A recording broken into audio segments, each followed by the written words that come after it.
పక్కింటి వ్యక్తిపై కేసు పెట్టాడు ఒక వ్యక్తి. అసలు ఎందుకు కేసు పెట్టాడో తెలుసుకునే విషయం తెలిస్తే అందరూ షాక్ అవుతున్నారు. అసలు ఏం జరిగింది ఏంటి వివరాలు చూసినట్టయితే కనుక, జర్మనీలో ఒక వింత కేసు వెలుగులోకి వచ్చింది. తన భార్యను గర్భవతిం చేయలేదని పొరుగింటి వ్యక్తిపై కేసు వేశాడు భర్త.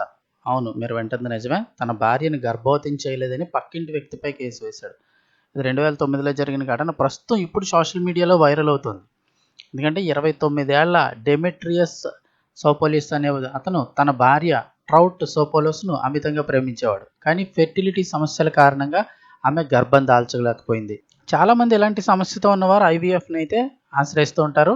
ల్యాబ్ ద్వారా పిల్లల్ని కంటూ ఉంటారు. కాకపోతే వీళ్ళు ల్యాబ్ బేబీస్ వద్దని అనుకున్నారు. దీనికి బదులుగా సహజంగా గర్భం దాల్చేలా చేయాలని పక్కింటి వ్యక్తి ఫ్రాంక్ మౌస్, అతనికి 34 సంవత్సరాలు, అతనితో సరోగసి ఒప్పందం కుదుర్చుకున్నాడు. ముందుగానే డబ్బులు కూడా అప్పచెప్పాడు. వారానికి 3 సార్లు భార్యతో శృంగారంలో పాల్గొనాలని 3 నెలల టైం కూడా ఇచ్చాడు. దాదాపుగా ఈ 3 నెలల టైంలో 72 ప్రయత్నాలు అయితే జరిగాయని చెప్తున్నారు. కానీ ఆమె ప్రెగ్నెంట్ కాకపోవడంతో ఆయనకు టెస్టులు చేయించగా ఆయనకే విషయం లేదని తెలిసింది.